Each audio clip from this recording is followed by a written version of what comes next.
মনে বড় আশা ছিল যাব মদিনায়,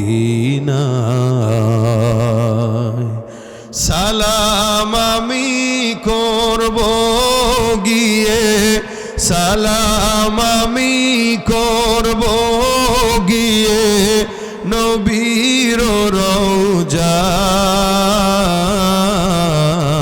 মনে বড় আশা ছিল যাব মদিনায়, আরব সাগর পাড়ি দেব, নাই কো আমার তোরি,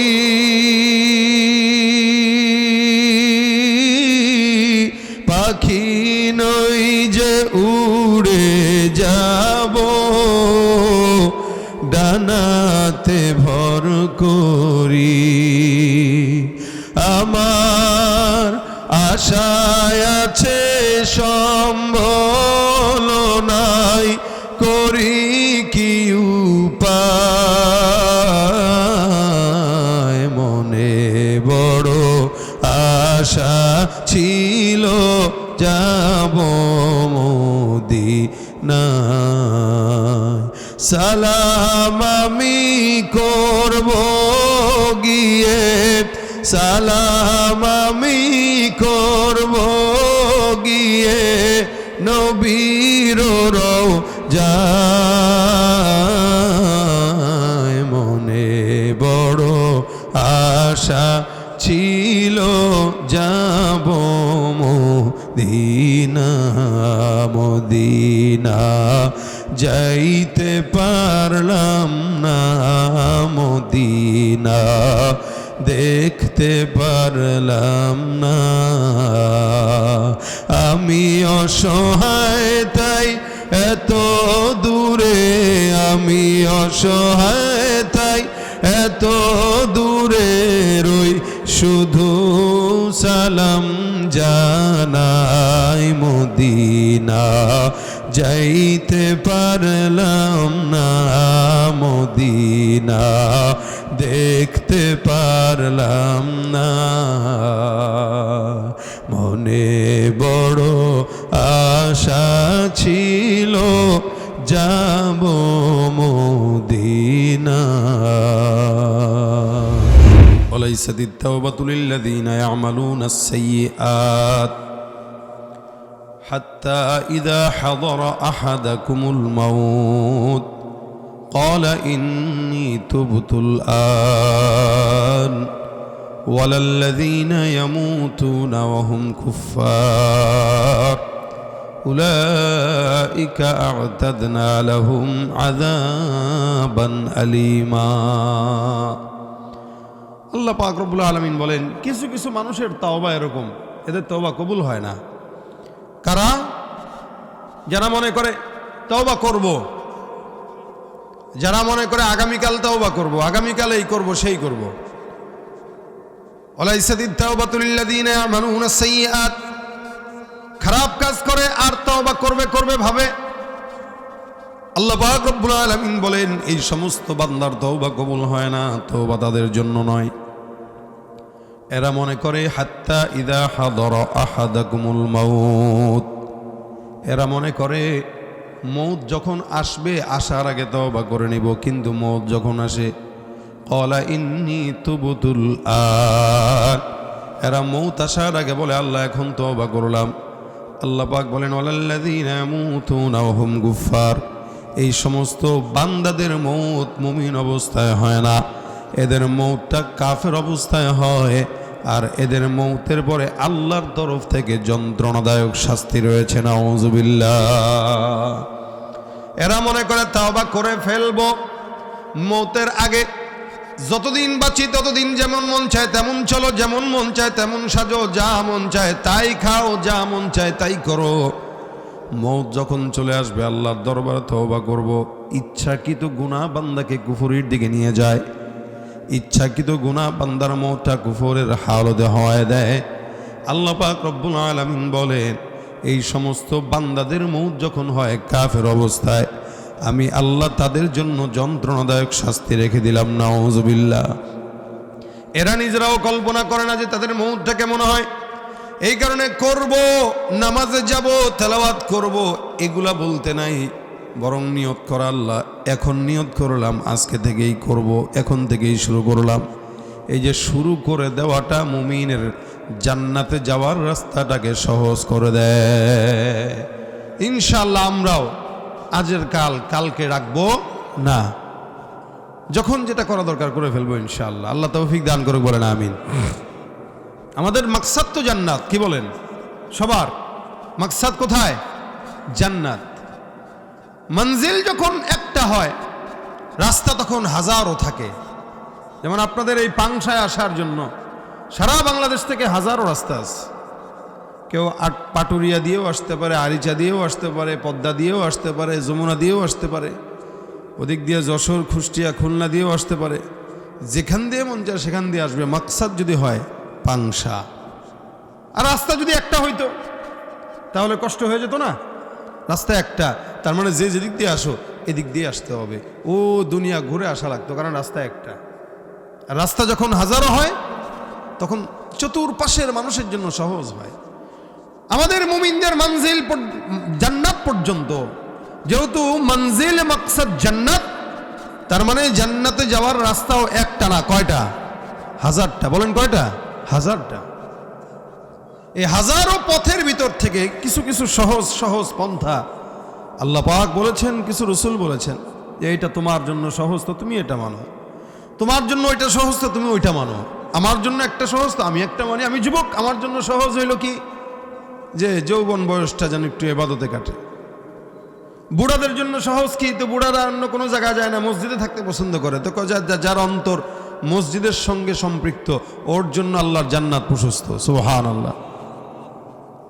যার জন্য যেটা সহজ সে সেই রাস্তায় চলুক।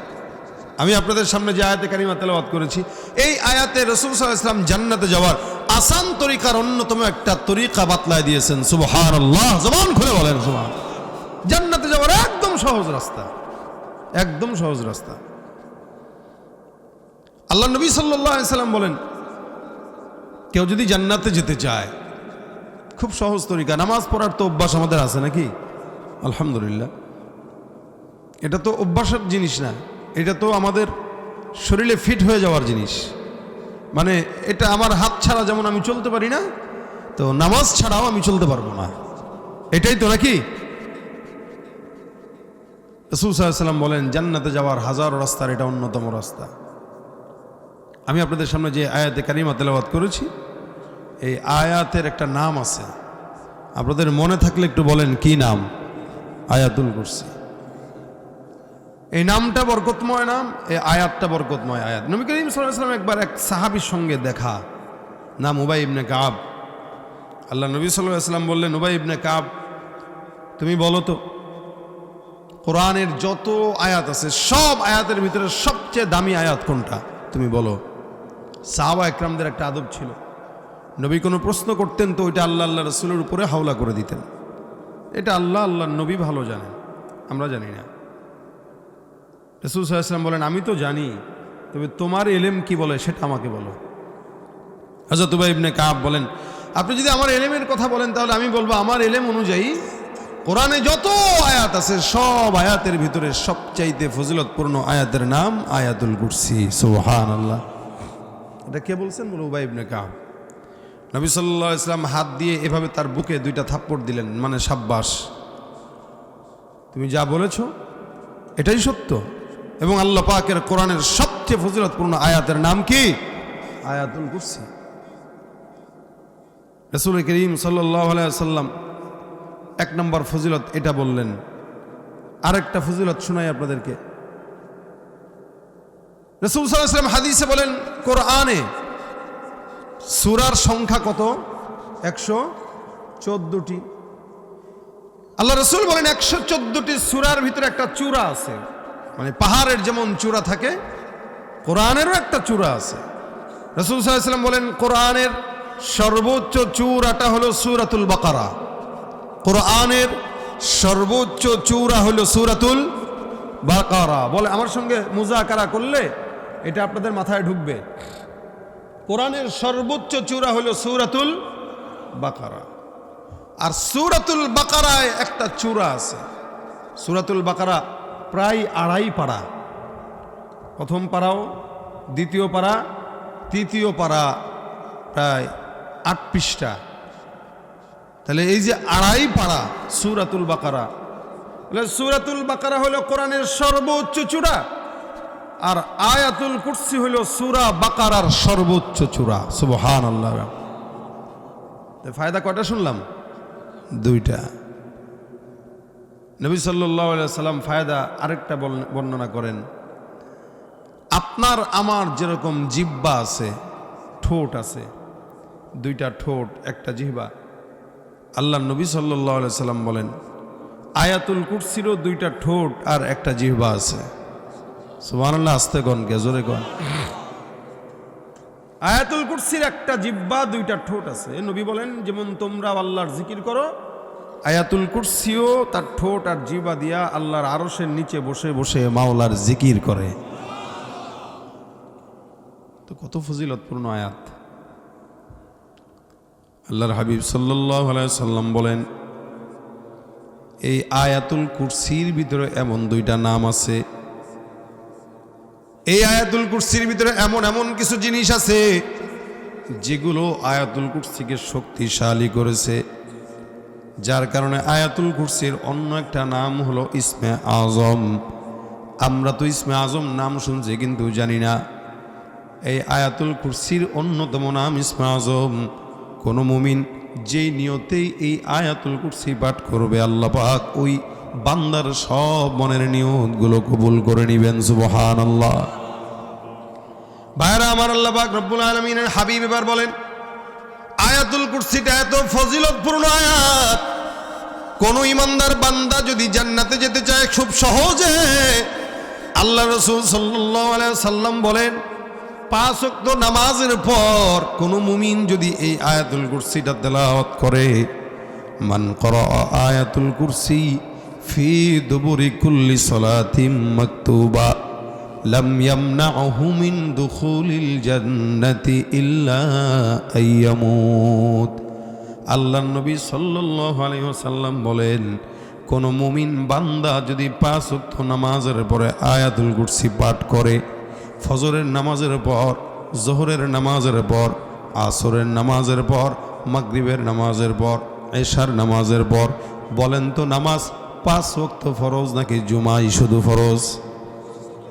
আমাদের সমাজে যারা নামাজ পড়ে অধিকাংশ মানুষ জুমার জন্য মসজিদে যায়।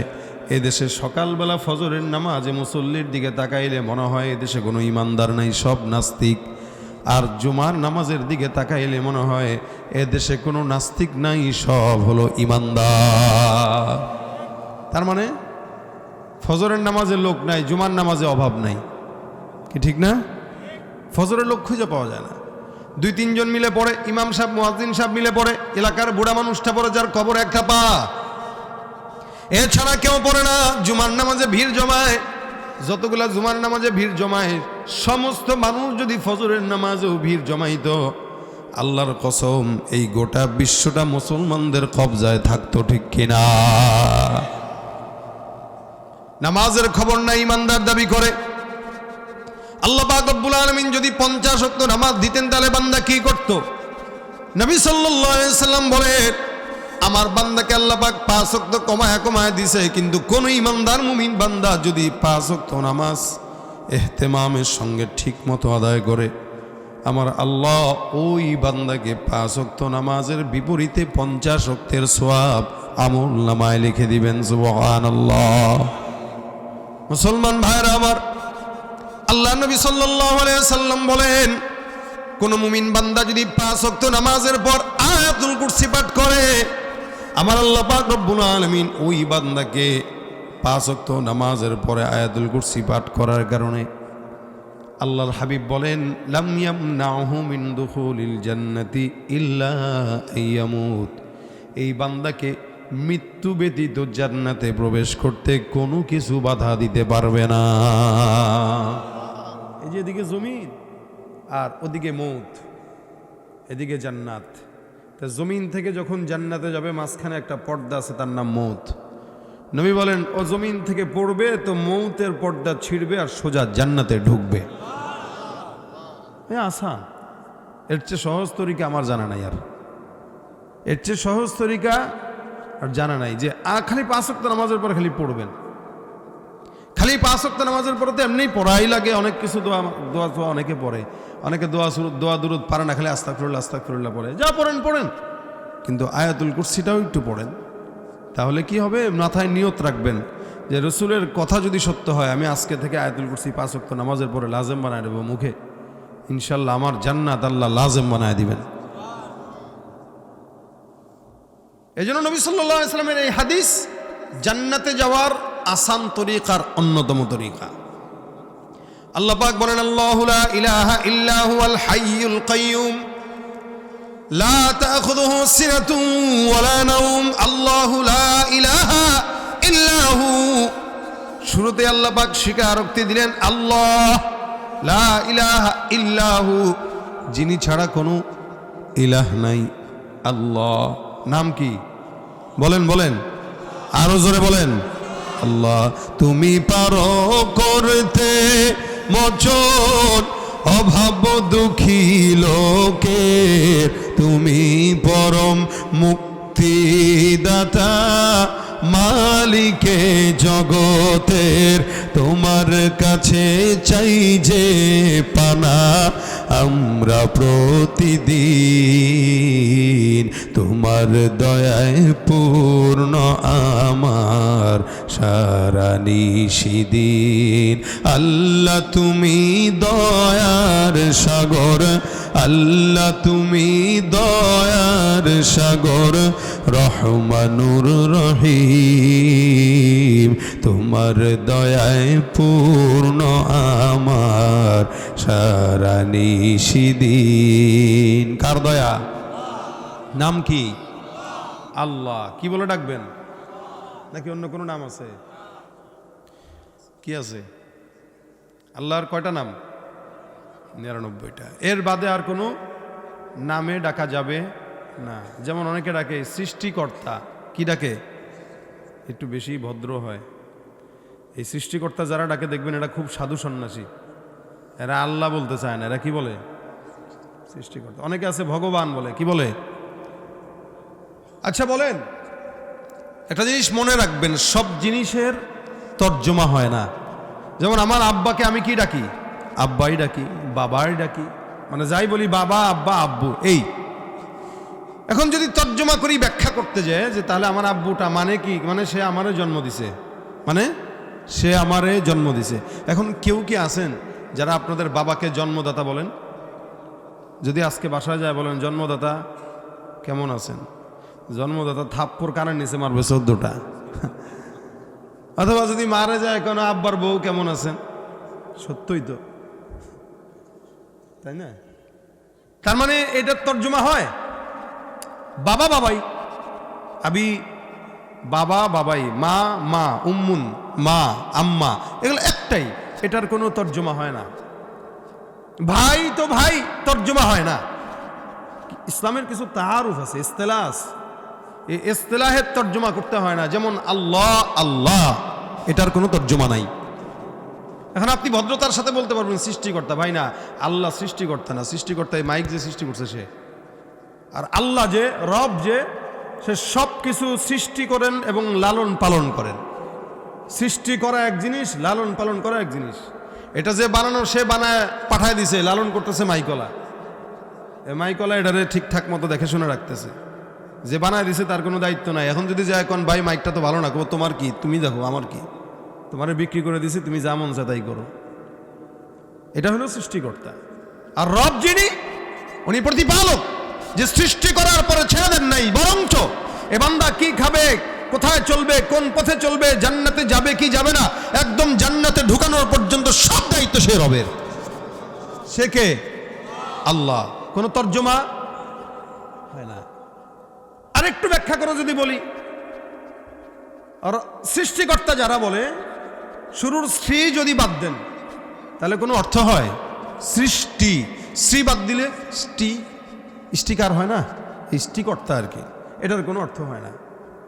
অথবা ভগবান বলছেন আপনি, ভগবানের ভ বাদ দিয়ে দেন, কোনো অর্থ হয়? গবান মানে কি আমি জানি না, বাকি কোনো জায়গায় কোনো শব্দের অর্থ থাকতে পারে। এবার আসেন আল্লাহ। আল্লাহ শব্দটা শুরুতে আলিফ, লাম, লাম হা।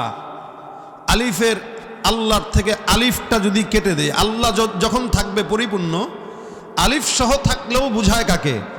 আল্লাহকে বুঝায়। এবার আসেন আলিফটা কেটে দেন, এবার কি হইল? লিল্লাহ। বলেন তো কোরআনে আছে কিনা এটা? কাকে বুঝাইলো? এবার লিল্লাহের শুরুর লামটা কেটে দেন, কি হইল? লাহু। কোরআনে আছে না নাই? এই লাহু বলতেও কাকে বুঝাইলো? এবার লামের লামটা কেটে দেন, শুধু হু, কাকে বুঝাইলো? হু আল্লাহ। আমার আল্লাহর নাম এটাই, যে আল্লাহের আলিফ থেকে শুরু করে সব কেটে দেওয়ার পরেও তাকে বুঝায়। সেই আল্লাহকে অন্য নামে ডাকা যায় নেই, আল্লাহ নামেই ডাকতে হয়। এটাই তার শান, এটাই তার মর্যাদা। আল্লাহ পাক এজন্য শুরুতে বলেছেন আল্লাহু লা ইলাহা ইল্লাহু, আল্লাহ যিনি ছাড়া কোনো মাবুদ নাই, ইলাহ নাই। কয়জন? বলেন না, একজন, একজন। আল্লাহ বলেন লাউ কানা ফীহিমা আলিহাতুন ইল্লাল্লাহু লাফাসাদাতা, যদি আল্লাহ ছাড়া এই আসমান আর জমিনে অন্য কোনো রব থাকতো, আল্লাহ ছাড়া। লাউ কানা ফীহিমা আলিহাতুন ইল্লাল্লাহু লাফাসাদাতা, যদি আরো কোনো রব থাকতো, মানে আল্লাহর বাইরে, আল্লাহ বাদ দিয়ে আরো 2 জন আছে, 3 জন আছে বা 10 জন আছে, আল্লাহ বলেন আসমান আর জমিন সব ধ্বংস হয়ে যেত। একজন বলতো ওই আজকে পাংশার মাহফিলটা না, ওই মাহফিলে বৃষ্টি দে। আরেকজন কিন্তু না, বৃষ্টি হবে না। একজন কিন্তু বৃষ্টি কেন হবে? ওই এলাকার মানুষ আমার কথা শুনে না, বৃষ্টি দিয়ে মাহফিল বানচাল কর। আরেকটা কইতো না, এলাকার মানুষ আমার বেশি ডাকে, বৃষ্টি হবে না, শুধুমাত্র সুন্দর আবহাওয়া থাকবে। লাখ 2 রবের ভিতরে ঝগড়া, 2 রবের ভিতরে যখন ঝগড়া লাগে তখন রবের অনুসারীদের ভিতরে লাগার সম্ভাবনা আছে না নাই? আমাদের দেশের রাজনীতিবিদরা দেখেন না, নেতা বেশি হইলে ঝগড়া বেশি হয়। এখন বাংলাদেশে নেতা বেশি, ঝগড়াও বেশি। এজন্য নেতা যখন একজন, ইসলামী শরিয়ত কেন? খেলাফত এই কারণেই যে আমির থাকবে একজন, আমি যা বলবো তাই হবে। একজন আমির যখন থাকে তখন ওই রাষ্ট্রে শান্তি থাকে, আর যখন বিরোধী দল, সরকারি দল থাকে তখন ওই দেশে শান্তি থাকে না, নেতাও বেশি, ঝগড়াও বেশি। এই জন্য আল্লাহ বলে আসমান আর জমিনে আমি ছাড়া আর কোনো রব নাই। যেমনি ডাকো, যেভাবেই ডাকো, যেখানেই যাও। কয়জন? কয়জন? আল্লাহু লা ইলাহা ইল্লাহু, আল্লাহু লা ইলাহা ইল্লাহু, আল্লাহ এমন একজন যিনি ছাড়া কোনো ইলাহা নাই। আল হাইয়ুল কাইয়্যুম, এই যে শব্দ দুইটার নাম আল্লাহ পাক এখানে জোড়ায় দিয়েছেন। নবী সাল্লাল্লাহু আলাইহি ওয়াসাল্লাম বলেন, কোন মুমিন যদি আল হাইয়ুল কাইয়্যুম নাম দিয়ে আল্লাহকে ডাক দেয়, আমার আল্লাহ ওই বান্দার মনের সব চাহিদাগুলো পূরণ করে দেন। সুবহানাল্লাহ। কি নাম? হাইয়ুন কাইয়্যুম। মুখস্থ করেন, হাইয়ুন। দোয়া করেন ইয়া হাইয়্যু ইয়া কাইয়্যুম বিরহমাতিকা নাস্তাগীস। এই শব্দ দুইটা দামি শব্দ। রাসূল বলেন, সন্তান হয় না, খাজার কাছে না যে আল্লাহরে ডাক দাও, ইয়া হাইয়্যু ইয়া কাইয়্যুম, এই নামে ডাকে। এই নামে ডেকে ডেকে আল্লাহর কাছে চান। সম্পদ নাই, সম্পদ দিবেন। সন্তান নাই, সন্তান দিবেন। যা দরকার তা দিবেন। সুবহানাল্লাহ। হাদিসে আসছে, বদরের যুদ্ধে সাহাবা আজমাইনদেরকে নিয়ে আমার নবী পয়গম্বর যখন যায়, যুদ্ধের জন্য তৈয়ার নয়, কাফের বেঈমানরা মুসলমানদের বিরুদ্ধে জিহাদ করার জন্য আগায়। আল্লাহর নবী সাল্লাল্লাহু আলাইহি ওয়াসাল্লাম রওনা। সাহাবা আজমাইন রমজান মাস রোজা রাখার অবস্থায়, হাতের ভিতরে অস্ত্রও নাই, পেটের ভিতরে খাবারও নাই, বাহনও নাই, যুদ্ধের কোনো প্রস্তুতি নাই। ওদিক দিয়া কাফের বেঈমানেরা জিহাদ করার জন্য তৈয়ার হয়ে গেছে। মুসলমানদের বিরুদ্ধে 1000 কাফের আসলো। কয় হাজার? মুসলমান কত? 300। 1000 এটা একটা আনুমানিক। এক সাহাবী রাসূল সাল্লাল্লাহু আলাইহি ওয়াসাল্লাম এক ইহুদিকে প্রশ্ন করছিলেন, তোরা যে বদরের যুদ্ধে লড়াই করতে আসছিলি আমাদের সাথে, তোদের প্রতিদিন কয়টা উট লাগছে রে? মানে সংখ্যা গণনা করার জন্য। তো ওই ইহুদি বলতেছে, হুজুর প্রত্যেক দিন 9টা 10টা করে উট লাগছে, কোনো দিন 9টা লাগছে, কোনো দিন 10টা লাগছে। তাহলে 9টা উট মানে এই একটা উট 100 জন খাইতে পারতো, একটা উট তারা 100 জন মিলে খেয়ে ফেলতো আরবে। এখনও দেখবেন একসাথে 5-7 জন বসছে, 5 জন বসছে, 3 জন বসছে, একটা ছাগল নিয়ে বসে গেছে। এরা একটা মানে এমন জাহেল এগুলো আগে ছিল, রসুল সেই না মানুষ করছে এগুলোর, এখনও পর্যন্ত খাইতে পারে না এক টুকরাও, একটা ছাগল নিয়ে বসে পড়ে। এদের অভ্যাস হলো এটা। ওই যে কিছু মানুষ আছে না, চোখের ক্ষুধা বেশি, পোলা পানের স্বভাব আর কি, এমনি খাইবো না আব্বা ওইটা ওইটা ওইটা দিলে দেখবেন এটাও না এটাও না ওইটাও না, তাতে কইলিকা চোখের ক্ষুধা বেশি। এগুলো হলে অবস্থা। একটা হিসাবে এটা দেখা গেছে যে মোটামুটি 1000 মানুষের মতো বদরের যুদ্ধে মুসলমানের বিরুদ্ধে ছিল। আচ্ছা বলেন, কোনোভাবে কি দেমাগ বলে 1000 কাফেরের সঙ্গে 313 জন মুসলমান, তাও অস্ত্র নাই, শস্ত্র নাই, শক্তি নাই, একদম দুর্বল অবস্থায় আছে, কোনোভাবে কি বলে যে পাশ করবে? আচ্ছা যদি আল্লাহ চায়, আল্লাহ চাইলে তো একজন হইলেও এনাফ, বেশি মানুষ লাগে না। হাদির মতো একজন ইনসাফওয়ালা নেতা হইলেই বাংলাদেশ শান্তির চেহারা দেখতে শুরু করবে ইনশাআল্লাহ। যাকে গুলি করে থামিয়ে দেওয়া হয়েছে, মনে করেছে গুলি করলে একজন চলে যাবে, কিন্তু হাজারো হাজার হাদি এ বাংলাদেশের আনাচে কানাচে আছে। ইনশাআল্লাহ সময় যদি হয়, প্রত্যেকটা হাদি ঘর থেকে বের হয়ে বাংলাদেশকে ইনসাফের দেশ হিসেবে গঠন করার চেষ্টা করবে ইনশাআল্লাহ। এটাই ইমানের পাওয়ার। কিচ্ছু দরকার হয় না, খালি ইমান লাগে, কিছু দরকার হয় না। রাসূল সাল্লাল্লাহু আলাইহি ওয়াসাল্লাম যুদ্ধের ময়দানে সাহাবা একরাম পেরেশানিতে একটু, কেন যে এতগুলা মানুষ আমরা কেমনে কি করব, কিভাবে সম্ভব? 1000-এর মোকাবেলায় কি কখনো 313 জন পারে? আল্লাহ রসুল সাল্লাল্লাহু আলাইহি ওয়াসাল্লাম সেজদায় পড়ে গেছে, তাঁবুর ভিতরে রসুল সেজদায় পড়ছেন। আলী বলেন, আমি যুদ্ধের ময়দানের ভাবসাব দেখে টেকে একটু ঘরে ঢুকলাম যে দেখি রসুল কি করে। তা আমি যাই দেখি নবী করিম সাল্লাল্লাহু আলাইহি ওয়াসাল্লাম সেজদায় পড়ে 2টা শব্দ জবানে উচ্চারণ করতেছেন। বলেন তো কি? হাইয়ুন কাইয়ুম। আলী বলেন, আমি সেজদায় নবীকে দেখলাম ইয়া হাইয়ু ইয়া কাইয়ুম বলে ডাক দেয়। আমি আবার চলে গেলাম, দেখি কিছুক্ষণ পর আবার ঢুকবো, আবারও ঢুকলাম, আবারও তাকায় দেখলাম পয়গম্বর বলতেছেন ইয়া হাইয়ু ইয়া কাইয়ুম। আমি আবার যুদ্ধের ময়দানে রওনা হয়ে গেলাম, আবার তাঁবুতে ঢুকলাম, তাঁবুতে ঢুকার পর তাকায় দেখলাম ইয়া হাইয়ু ইয়া কাইয়ুম বলে আমার পয়গম্বর কান্দে। আলী বলেন, আমি আমার নবীকে যতবার দেখলাম ততবার দেখলাম এই 2টা নাম দিয়ে ডাকতে। আমি অবশেষে যখন আল্লাহর নবীর কাছে আসলাম, আমি আবার চলে গেলাম যুদ্ধের ময়দানে। আমি যুদ্ধের ময়দানে তাকায় দেখলাম জিহাদের মধ্যে অবৈরত যখন লড়াই করতে লাগলাম, ডানে বামে সামনে পিছনে এতক্ষণ কেউ নাই। জিহাদের ময়দানে কাফেরদের মোকাবেলায় সাহাবা আজমাইন ছিল দুর্বল। আমার পয়গম্বর যখন দোয়া করলো, আমি যখন যুদ্ধের ময়দানে গেলাম, তাকায় দেখলাম আমাদের ডানে বামে সামনে পিছনে কেমন যেন সাদা পোশাকরা আসমানের ফেরেশতারা জিহাদের ময়দানে অবতরণ হয়ে গেছে। আল্লাহ পাক ডাক দিয়া বলেন, লাকাদ নাসারাকুমুল্লাহু বিবদরি ওয়া আনতুম আযিল্লা। সাহাবা আজমাইন ছিল দুর্বল।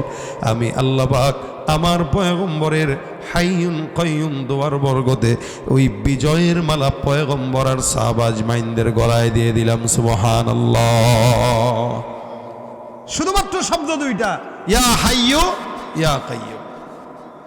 এই জন্য নবী বলেন, তোমরা বিপদে পড়বা ইয়া হাইয়ু ইয়া কাইয়ুম বলে চাও, ইয়া হাইয়ু ইয়া কাইয়ুম বলে আল্লাহকে ডাকো। এই শব্দ 2টা দামি শব্দ। এ মুসলমান, আল্লাহ পাক রব্বুল আলামিন বলেন, লা তাখুযুহু সিনাতুন ওয়ালা নাওম। শব্দে শব্দে তর্জমা করার মাকসাদ না, মাকসাদ হইল এই আয়াতটা আমাদের জন্য কত জরুরি। আল্লাহ পাক রব্বুল আলামিন বলেন, যিনি চিরঞ্জীব চিরশক্তিশালী, তার একটা গুণ হলো এই আল্লাহ কোনোদিন ঘুম তো দূরের কথা ঝিমানিও হয় না। সুবহানাল্লাহ। এলাকার মানুষ ঘুমায়, চেয়ারম্যান মেম্বার সবাই ঘুমায়, আল্লাহ ঘুমায় না। আচ্ছা বলেন, মানুষের যদি ঘুম না হয় মেজাজ ঠিক থাকে? মানুষের ঘুম না হইলে একটু বিরক্ত বিরক্ত ভাব থাকে, চোখ জ্বলে। আল্লাহ পাক রব্বুল আলামিনের যদি ঘুম দরকার হইতো, আমাদের কি চাওয়া দরকার ছিল না? আল্লাহর কাছে আছে না, রাত্রে চাই, দিনে চাই, যখন মন চায় তখন চাই। আমরা বাংলাদেশের মানুষ, এখন রাত বাজে 11টা, আপনি ইন্ডিয়াতে যান এখন বাজবে 11:30, আবার আরেকটু দূরে যান বাজবে 12টা, আরেকটু দূরে যান, এরকম করে করে ঘন্টায় ঘন্টায় একদম আক্স হয়ে যায় পুরা। কোনো জায়গায় এখন আমাদের রাত, আমেরিকায় যায় দেখেন মাত্র সুবে সাদিক হইতেছে অথবা সকাল। এই যে চেঞ্জিং, এই চেঞ্জিংয়ে প্রতি মুহূর্ত মানুষ আল্লাহকে ডাকে নামাজের মাধ্যমে। চায় কার কাছে? আচ্ছা, আল্লাহর যদি ঘুম দরকার হইতো আর ঘুমটা যদি পরিপূর্ণ না হইতো, মনে করেন আল্লাহ একটু শুইছে ঘুমানোর জন্য, ওই সময় আমাদের আব্দুল আলিম সাহেব হুজুর কইল, আল্লাহ আমার পাংশা মাদ্রাসায় 10,000 টাকা দরকার, 10 লাখ টাকা দরকার দাও। আল্লাহ কইতো, এই আমার ঘুম হয় না, তুই 10 লাখ টাকার চিন্তা আছিস, থাবরা একদম কানটান ফাটাই দেবো। তাহলে বান্দারে আল্লাহ দিত কেমনে কোন? মেজাজ খারাপ থাকতো না? ঘুম না হলে তো মেজাজ খারাপ থাকে। তাহলে এই যে কোটি কোটি মানুষ আল্লাহকে ডাকতো, আল্লাহ কেমনে শুনতো? এই জন্য আল্লাহ বলেন, লা তাখুযুহু সিনাহ ওয়ালা নাওম। ঘুম তো দূরের কথা, ঝিমনিও এটাই তো রব। এবার শেষ ম্যাচ একটা ফজিলত বর্ণনা করে শেষের দিকে যাই। দেখেন আবু হুরায়রা রাদিয়াল্লাহু তাআলা আনহু থেকে বর্ণিত, আবু হুরায়রা বলেন, নবী করিম সাল্লাল্লাহু আলাইহি ওয়াসাল্লাম আমার কাছে একবার সাদকাতুল ফিতরের কিছু মাল অথবা সাদকা যাকাতের কিছু মাল আমার কাছে দিলেন। আবু হুরায়রা বলেন, আমার কাছে কিছু যাকাত আর সাদকার মাল দিলেন পাহারা দেওয়ার জন্য। এই পাহারা দেওয়ার জন্য যেই মালগুলো আমার কাছে দিয়েছে, আবু হুরায়রা বলেন, মালগুলো আমি পাহারা দিতেছি, হঠাৎ করে দিতে দিতে তাকায় দেখলাম একদিন একটা চোর আমার ঘরে ঢুকলো মাল চুরি করার জন্য। বুঝছেন, আবু হুরায়রার কাছে দায়িত্ব, চোর ঢুকছে মাল চুরি করার জন্য। যখন নাকি চোর মাল চুরি করার জন্য ঢুকলো, আবু হুরায়রা পিছন থেকে ধরে ফেললেন। চোর মশাই ডাক দিয়া বলে, কে ব্যাপার? আবু হুরায়রা বলে, কিরে ঘরের ভিতরে কি করস? মাফ চাই, ভুল হয়ে গেছে। মানে কি, তুই না বলে কেন হাত দিলি? বাসায় আমার আম্মায় খায় না, বইনে খায় না, বাপে খায় না, ভাই খায় না, বাচ্চা খায় না, অভাবের তাড়না আমি আসছি, আমি আসলে চোর না, আমার মাফ করে দেন। আবু হুরায়রা রাদিয়াল্লাহু তাআলা আনহু কোনো মতে মাফ করে না, কিন্তু তার কান্নাকাটি শুরু হয়ে গেল। কান্নাকাটি দেখার পর আবু হুরায়রার দিলের ভিতরে মায়া। আল্লাহর বান্দা চিন্তা করলো, চোর যেহেতু কান্নাকাটি করতেছে, বল ওয়াদা কর আর কোনোদিন আসবি না। চোর মশাই কয়, আর জিন্দেগিতেও চুরি করার জন্য আসবো না, মাফ চাই, দোয়া চাই, আমারে ছেড়ে দাও। এই কথা বলার সাথে সাথে আবু হুরায়রা তাকে ছেড়ে দিলেন। সকালবেলা মসজিদে নববীতে নামাজের জন্য গেলেন। আল্লাহ নবী সাল্লাল্লাহু আলাইহি সাল্লাম ডাক দিয়া বলেন, এ আবু হুরায়রা, গত রাত্রে তোমার ঘরে যেই চোর চুরি করার জন্য গিয়েছে, ওই চোরটা কোথায়? সুবহানাল্লাহ। আচ্ছা বলেন, চুরি করার সময় কি ছিল রাসূল? নবী নাই, তার মানে নবী নাই, জানাইছেন কে? আল্লাহু আকবার। নবী গায়েব জানেন না, কিন্তু আল্লাহ পাক নবীকে কোনো কিছু জানান নাই, এটা হয় না, সব জানায় দেন, এমনি জানায় দেন যে নবী এটা আপনার জানা দরকার। আমি আল্লাহ যতটুকু জানাই অতটুকু, এর বাইরে না।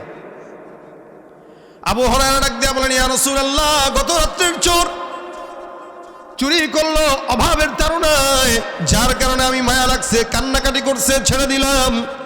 ওয়াদাবদ্ধ ছিল আর কোনোদিন চুরি করবে না। আল্লাহ নবী সাল্লাল্লাহু আলাইহি ওয়াসাল্লাম বলেন, আবু হুরায়রা, আমি পয়গম্বর বললাম, গত রাত্রে যেই চোরটা তোমার কাছে আসছিল, আজকে রাত্রেও ওই চোরটা আবার তোমার ঘরে চুরি করার জন্য আসবে, বলে রাখলাম, জেনে নিও। আল্লাহ নবী বলছেন মানে 100% আসবে, কোনো সন্দেহ নাই। আবু হুরায়রা বলে, ইয়া রাসূলুল্লাহ, যদি আজকে আসে তাহলে তো ধরবো।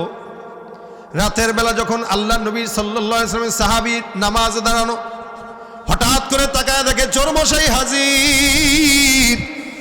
ঘরের ভিতরে ঢুকে ওই সদকার মালের ভিতরে হাত দেয়। আল্লাহ নবীর সাহাবী পিছন থেকে জড়ায় ধরে ডাক দেয়া বললেন, কি ব্যাপার? গত রাতে নামাজাবদ্ধ ছিল, আর তুমি চুরি করার জন্য আসবা না কেন? আবার চুরি করার জন্য তুমি এই জায়গায় আসছো? আল্লাহ নবীর সাহাবী আবু হুরায়রা যখন প্রশ্ন করলেন, চোর ডাক দেয়া বলে, আবু হুরায়রা, গত রাত্রে আসছিলাম, নিতে পারি নাই, চাকরিও পাই নাই, যার কারণে ঘরের মানুষগুলো এখনো না খেয়ে আছে, যার কারণে ভুল করে তোমার ঘরে ঢুকে গেছি, আবার মাফ করে দেওয়ার জিন্দেগিতে হবে না। একদিন 2 দিন মানুষ কতবার মাফ চায়? আবু হুরায়রা কয়, গতকাল ধরে মাফ করলাম, আজ কেন আসলি? চোর মশাই বারবার কান্নাকাটি করে করে আল্লাহর বান্দার কাছ থেকে ওয়াদাবদ্ধ হয়েছে, আর জীবনেও আসবে না। আবু হুরায়রার দিলের ভিতরে মায়া, যার কারণে চোরকে ছেড়ে দিয়া বিদায় দিয়ে দিলেন, ওয়াদাবদ্ধ নিলেন, আর জিন্দেগিতে যেন তোমাকে না দেখি। সকালবেলা ফজরের নামাজে মসজিদে নববীতে যায়। নবী আমার দেখে আবু হুরায়রাকে বলে, আবু হুরায়রা, গত রাত থেকে চোর আসে নাই? বলে, ইয়া রাসূলুল্লাহ, চোর আসছে, কিন্তু আল্লাহর নবী সাল্লাল্লাহু আলাইহি সাল্লাম বারবার ওয়াদাবদ্ধ হয়েছে, আর জীবনেও আসবে না। নবী ডাক দিয়া বলেন, হে আবু হুরায়রা, আমি পয়গম্বর বললাম আজকে রাত্রেও চোরটা আবার তোমার ঘরে আসবে। আল্লাহ নবীর সাহাবী আবু হুরায়রা বলেন, ইয়া রাসূলুল্লাহ, চোরকে 2 বার বিদায় দিলাম, এখন যদি আবার চোর আসে তাহলে আজকে আমার একদিন কি তার একদিন, আমি তার অবশ্যই ধরব। আল্লাহ নবী বলেন, দেখা যাক তুমি কি করতে পারো। রাতের অন্ধকারে আবু হুরায়রা যখন নামাজের মধ্যে দাঁড়ায়, চোর মশাই আস্তে আস্তে টুক টুক টুক টুক করে ঘরের মধ্যে হাজির হয়। আবু হুরায়রা রশি টসি নিয়ে তৈয়ার, চোরকে সুন্দর করে বেঁধে এক জায়গায় বসায় দিলেন। খবরদার, আজকে কোনো কথা বলবা না, কারণ তুমি কথা বললেই আমার কলবের মধ্যে দয়া লেগে যায়। সাহাবা আজমাইনদের একটা গুণ ছিল, রুহামা বাইনাহুম, একে অপরের প্রতি তারা দয়াশীল। বর্তমান সমাজে মানুষের দিল থেকে দয়া মায়া চলে গেছে। দয়াটা কার গুণ? আল্লাহর গুণ। আল্লাহর নবী সাল্লাল্লাহু আলাইহি সাল্লাম বলেন, যেই ব্যক্তি বান্দাকে দয়া করে, আমার আল্লাহ ওই বান্দাকে দয়া করে। যে বান্দারে দয়া করে না, আল্লাহ ওই বান্দারে দয়া করে না। মহাব্বত, প্রেম, ভালোবাসা, প্রেম, মায়া, এটা যখন বানায় 100 ভাগে ভাগ করা হয়, নবী বলেন 100 ভাগের 1 ভাগ মহাব্বত গোটা জমিনের মধ্যে আল্লাহ পাক ছড়ায় দেয়, ইনসানের মধ্যে ছড়ায় দেয়, ফেরেশতার মধ্যে ছড়ায় দেয়, নবীর মধ্যেও দিয়েছেন, মাখলুকাতের মধ্যেও দিয়েছেন।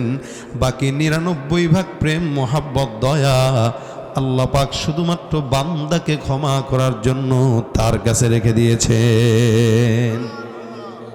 সেখান থেকে আবু হুরায়রার দয়া, আবু হুরায়রা চোরকে ছেড়ে দেয়। কিন্তু তৃতীয় দিন যখন ধরলো, চোর বলে, আমারে আল্লাহর রাস্তায় বার ছেড়ে দাও। আবু হুরায়রা বলে, 3 বার মানুষকে মাফ করা যায় না, এখন যদি তোমাকে মাফ করি তাহলে এটা জুলুম হবে। আবু হুরায়রা এই কথা বলে, চোর বারবার বলে, চিন্তা করে কি করা যায়। গত 2 দিন যেই কথা বলে সারা পাইছে, আজকে ওই কথা বললে চলবে না। যার কারণে চিন্তাটা একটু ডাইভার্ট করে অন্যদিকে নিয়ে আবু হুরায়রাকে ডাক দেয়া বলেন, হে আবু হুরায়রা, তোমাকে দেখে আমার বড় মায়া লাগে। আমি তোমাকে একটা জিনিস শিখাইতে চাই, বলো তুমি শিখবা কিনা। আবু হুরায়রা ডাক দেয়া বলেন, চোর, তুমি আমারে কি শিখাইবা? আবু হুরায়রাকে চোর ডাক দেয়া বলে, আবু হুরায়রা, আমি যেই জিনিস জানি, আল্লাহর কসম এই জিনিস তুমি জানো না। আমি কোরআনের সবচাইতে দামি এবং ফজিলতপূর্ণ আয়াতের আমল জানি। আমি চাই ওই আমলটাও তুমি আবু হুরায়রাকে শিখাই। সুবহানাল্লাহ বিহামদিহি। দেখেন, চোর হইলেও সে জ্ঞান জানে, তার মানে শিক্ষিত চোর। আবু হুরায়রা কয়, তুমি আমারে শিখাইবা? বলে, হ্যাঁ। তা কি হয়েছে? চোর হয়ে তুমি আমার আবার আমল শিখাইবা? আরে বাপরে বাপ, আমাদের দেশে কিছু মানুষ আছে, ভাই চোর হইলেও তো ইমান আছে, দুর্নীতিবাজ হইলেও তো ইমান আছে। এই চোর কয়, আবু হুরায়রা, তুমি আমার একদম অবজ্ঞা করো না, আমি যেটা তোমাকে শিখাবো এটা তুমি জানো না, আমি 100% শিওর। আবু হুরায়রা রাদিয়াল্লাহু তাআলা কে, যে এলেমের জন্য মসজিদে নববীর গেটে গেটে পড়ে থাকতো, কাঁপতো, ক্ষুধার যন্ত্রণায় লাফালাফি করতো, মানুষ মির্গি বেরামের রুগী মনে করে জুতা নাকে ধরতো। এই ছিল আবু হুরায়রা। যদিও শেষ বয়সে নবী সাল্লাল্লাহু আলাইহি ওয়াসাল্লামের ইন্তেকালের পরে আবু হুরায়রাকে আল্লাহ পাক স্বচ্ছতা দিয়েছিলেন। মদিনার কিছু শাসকও ছিলেন, কিছুদিন মদিনার দায়িত্ব পালন করছিলেন। আবু হুরায়রা ডাক দিয়া বলেন, শোনাও, কি শুনাইবা? চোর ডাক দিয়া বলে, তোমাকে আমি শিখাইতে চাই, তবে একটা শর্ত, বলে আমাকে ছেড়ে দেওয়া লাগবে। এই শর্তে যদি তুমি আমার কাছ থেকে শুনো, আমি রাজি। আল্লাহর নবীর সাহাবী ডাক দিয়া বলেন, তোমার মতো চোরকে আটকায় রাখার আমার কোনো দরকার নাই। তোমার চাইতে কোরআনের আয়াতের আমলের অনেক দাম, সুতরাং তুমি আমাকে শেখাও, পছন্দ যদি হয় তাহলে তোমার ছেড়ে দিব। আবু হুরায়রা রাদিয়াল্লাহু তাআলা আনহু এই কথা বলার সঙ্গে সঙ্গে চোর এবার পড়া শুরু করলো। চোর সুন্দর করে পড়ে, আল্লাহু লা ইলাহা ইল্লা হুয়াল হাইয়ুল কাইয়্যুম লা তাখুযুহু সিনাতুন ওয়ালা নাওম লাহু মা ফিস সামাওয়াতি ওয়া মা ফিল আরদ মান যাল্লাযী ইয়াশফাউ ইনদাহু ইল্লা বিইذনি ইয়ালামু মা বাইনা আইদিহিম ওয়া মা খালফাহুম ওয়া লা ইউহীতুনা বিশাইইন মিন ইলমিহি ইল্লা বিমা শা ওয়াসি'a কুরসিয়্যুহুস সামাওয়াতি ওয়াল আরদ ওয়া লা ইয়াউদুহু হিফযুহুমা ওয়া হুয়াল আলিয়্যুল আযীম। চোর মশাই এতটুক পর্যন্ত পড়ার পর আবু হুরায়রাকে ডাক দিয়া বলেন, হে আবু হুরায়রা, কোনো ইমানদার মুমিন বান্দা যদি সকালবেলা আর রাত্রিবেলা এই আয়াতটা তেলাওয়াত করে, আমার আল্লাহ সারাদিন সারা রাত ওই বান্দাকে শয়তান আর জিন্নাতের ওয়াসওয়াসা নষ্টামি থেকে আল্লাহ নিজে হেফাজত করবে। শয়তান জিন্নাত এদের যত অনিষ্টতা আছে সব কিছু থেকে হেফাজত করবেন আল্লাহ। আবু হুরায়রা বলেন, মাশাআল্লাহ, আমি তো এটা জানতাম না রে, ভালো জিনিস শিখাইছো। আবু হুরায়রা জানতেন না মানে দুনিয়াতে তখন আর কেউ জানতেন না রাসূল ছাড়া। এটাই প্রথম সবক আবু হুরায়রাকে দিয়েছেন। হযরত আবু হুরায়রা বলেন, এই আমলটা তোমার কাছে ভালো লাগছে, তাহলে ছেড়ে দেন, তাহলে ভাগ যা, আমার জিনিস যেটা আমার অর্জন করা ওইটা আমি শিখে ফেলছি। সকালবেলা ফজরের নামাজের সময় নবী ডাক দিয়া বলেন, আবু হুরায়রা, গতকাল কি চোর আসছে না? আল্লাহ নবীর সাহাবী ডাক দিয়া বলেন, ইয়া রাসূলুল্লাহ, গত রাতে একটা কাহিনী ঘটলো, চোর তো আসছে ঠিক, কিন্তু এই ঘটলো, চোর আমাকে একটা আয়াতের আমল শিখায় দিয়া বিদায় হয়ে গেছে। আল্লাহ নবী ডাক দিয়া বলেন, ইন্নাহু কদ সাদাকাকা ফাহুয়া কাযুব। এ আবু হুরায়রা, নিশ্চয়ই চোর তোমাকে যা শিখিয়েছে এটা 100% সত্যটাই শিখিয়েছে। সুবহানাল্লাহ। দেখেন নবী সাল্লাল্লাহু আলাইহি সাল্লাম একটা চোরের এলেমের কি দিচ্ছে? সত্যতা দিচ্ছে, সত্যতা। আল্লাহ রাসূল বলেন, ইন্নাহু কদ সাদাকাক ফাহুয়া কাযুব। ও সত্য বলছে কিন্তু সে মিথ্যুক। সে কি? মিথ্যুক। আবু হুরায়রার দিলে একটা প্রশ্ন আসলো, ডাক দিয়া, ইয়া রাসূলুল্লাহ, এই চোর যখন প্রথম দিন আসছে, আপনি বলছেন দ্বিতীয় দিন আসবে, দ্বিতীয় দিনও আসলো। আপনি বলছেন তৃতীয় দিন আসবে, তৃতীয় দিনও আসলো। আপনি এখন বলতেছেন সে যা শিখিয়েছে তা সত্য, আবার বলতেছেন সে নিজে মিথ্যাবাদী। নবী, চোর কি আপনার পরিচিত? এটা হলো আবু হুরায়রার প্রশ্ন। হুজুর, এই কি চোর কে? এটা কে? কার বাপ? আসে না ধরা খাইলে, কে রাখবো, কেডা, কার বাপ এটা? রাসূল কয়, চিনি তো, আমি ভালো করেই চিনি। হুজুর কে একটু বলেন না, এত কিছু জানেন। রাসূল সাল্লাল্লাহু আলাইহি ওয়াসাল্লাম ডাক দিয়া বলেন, যাকা শাইতান, এটা মানুষ চোর নয়, এটা হলো ইবলিস, শয়তান। আবু হুরায়রা কয়, হুজুর বলেন কি? এই 3 দিন বুঝি শয়তান আমার কাছে আসছে? কয়, হ্যাঁ। কেন? তোমার কাছে যে সদকা আছে গরিব দুঃখীর, এটার থেকে বরকত নষ্ট করার জন্য আসছিল। কিন্তু যখন ধরা খেয়ে গেছে তখন এই তার যে দুর্বল জায়গা, ওই দুর্বল পয়েন্টের আমল শিখায় তারপরে ভাগছে। প্রত্যেকেই তার নিজের দুর্বল জায়গা জানে। আমি আমার দুর্বলতার জায়গা জানি, আপনি আপনার দুর্বলতার জায়গা জানেন। দুর্বলতার জায়গা মানুষ কাউরে বলে না, এটা বললে শত্রু সুযোগ পায়। কিন্তু চোর বলল যে, চোরের উপায় ছিল না, বাঁচার জন্য বলছে। জানে নবীর কাছে যদি আবু হুরায়রা আমাকে নিয়ে যায় তাহলে খবর আছে, কারণ ইসলামের চুরির বিধান কি? হাত কাটা। সারা জিন্দেগি হাত কাটা শয়তান হয়ে থাকতে হবে? নবীর কাছে গেলে সমস্যা। এই জন্য নিজের দুর্বল পয়েন্টটা বলে আমল শিখায়া তারপরে কোনো মতে জান নিয়া ভাগছে, কিন্তু সত্যটাই বলছে। আল্লাহ রাসূল বলেন, সে তোমার বরকত নষ্ট করতে পারে নাই। আর চোরের মাকসাদ ছিল এটা যে, আরে আবু হুরায়রা আমল টামল জানে না, পড়েও না, আমার খালি আসতে মন চায় তাই আমি ঢুকি, আমলটা শিখাই দিছি, যা এবার তুই পড়লে আমি আর ঢুকতে পারবো না, কারণ ফেরেশতারা পাহারা দিবে তোর ঘর। সুবহানাল্লাহ। আপনি সিসি ক্যামেরা যখন রাখবেন তখন চোর ঢুকবে না। চোর যদি দেখে সিসি ক্যামেরা আছে, ঢুকলেও সব কিছু বেঁধে টেঁধে ঢুকার চেষ্টা করবে, কিন্তু কেউ বুঝ জ্ঞানে সিসি ক্যামেরা দেখে ঢুকবে না। কেন? ওই যে ক্যামেরা আছে। শয়তান জানে আয়াতুল কুরসি যখন বান্দা পড়ে তখন আল্লাহর ক্যামেরা ফেরেশতারা থাকে, সে আর তখন আসতে পারে না। অনেক সময় আমি একবার উত্তরবঙ্গে এক মাহফিলে গেছি, আমাদের এক পরিচিত ভাই, ওনার বাসায় গেছি। যাওয়ার পরে দেখি তার আতরের একটা সেলফ আছে, আতর। আর আমি ব্যক্তিগতভাবে আতর পছন্দ করি, আমার বাসায় অনেক আতর আছে। এই আতর তার বাসায় এরকম অনেক। আমি তারা বললাম, এতগুলো আতর? আতর ভাই আরও ছিল অনেক। কোথায়? শয়তান চুরি করছে। আমার কয় কি শয়তান কেমন চুরি করছে? হ্যাঁ। আমি ধর আরে আমি কি আপনার দুষ্টামি করি? মানে কি? ঘুমাই রাত্রেবেলা গণি 10টা, সকালে ওটা দেখি 9টা। চোরে নেয়। আমি কোন চোর নেয়? শয়তান চোর নেয়, শয়তান। আমি কারে কয় কি? কারে শুধু চোর এটা নেয় না, আমার টাকাও চুরি করে। আমি তাহলে আপনার ঘরে এত শয়তান চোর কেমনে আসে? আপনি আয়াতুল কুরসি পড়েন না কেন? ভালো কথা বলছেন তো, এটা তো পড়া দরকার। অনেক সময় দেখবেন একটা জিনিস এক জায়গায় রাখছেন, হুট করে নাই, নাই তো নাই, কে যে নিচে কই যে রাখছেন কিচ্ছু মনে নাই, অথচ ঘরে কোনো চোর আসে নাই, বাইরের কোনো মানুষ নাই, নাই তো নাই। শয়তান আপনার আমার সম্পদ নষ্ট করে, চুরি করে ওটার বরকত নষ্ট করতে চায়, গোপনে গোপনে চুরি করে।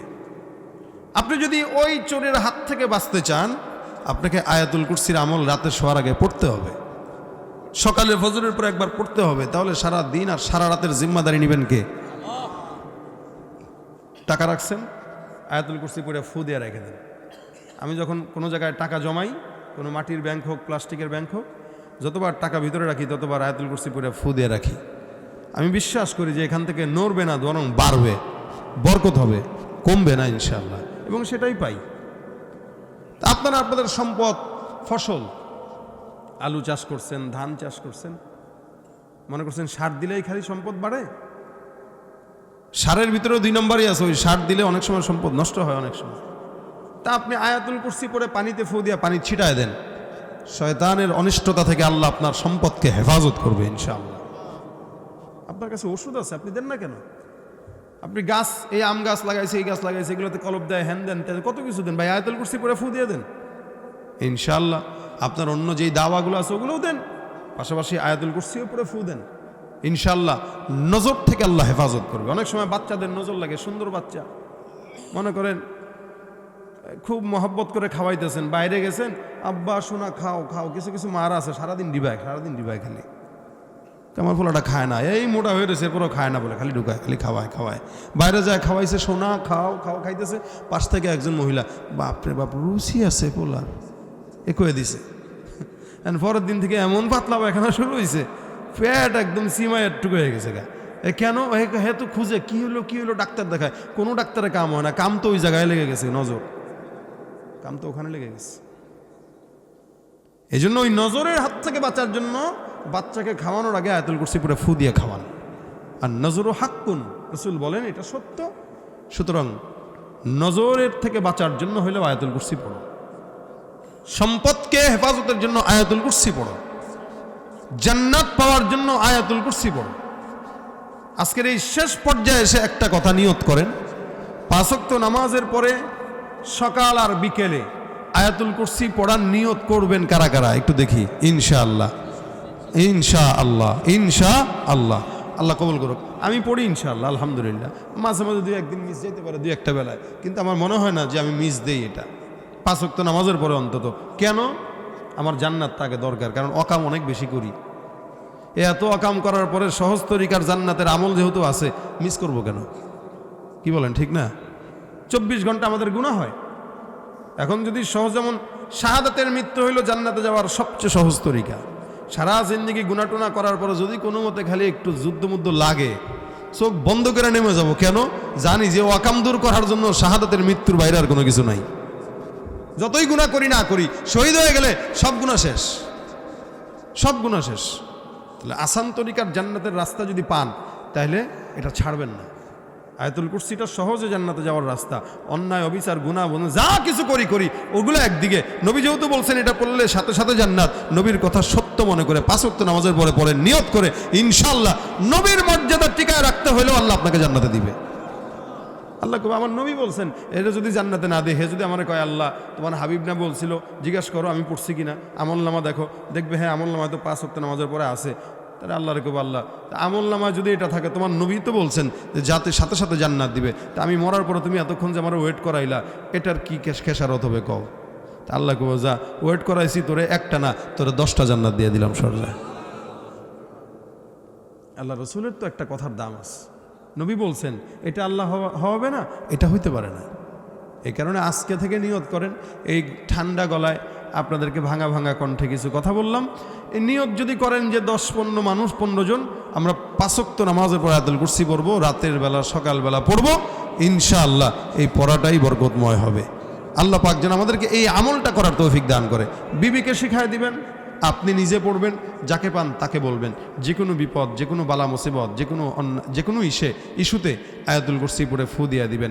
বাচ্চাদেরকে রাত্রেবেলা ঘুমানোর আগে ফু দিবেন, ঘরের বিবিরে ফু দিবেন, আপনি নিজে ফু দিবেন। ইনশাআল্লাহ শয়তান জিন্নাতের ওয়াসওয়াসা, ওদের অত্যাচার থেকে আল্লাহ পাক হেফাজত করবে ইনশাআল্লাহ। আল্লাহ পাক যেন আমাদেরকে এই আয়াতুল কুরসির আমলটা করার তৌফিক দান করে, বলেন আমিন। যা বললাম আজকের এই মজমায়, এই যুব সমাজের মাহফিল, আল্লাহ পাক যেন এই মাহফিলকে এই কথার বরকতেই কবুল করে নেন।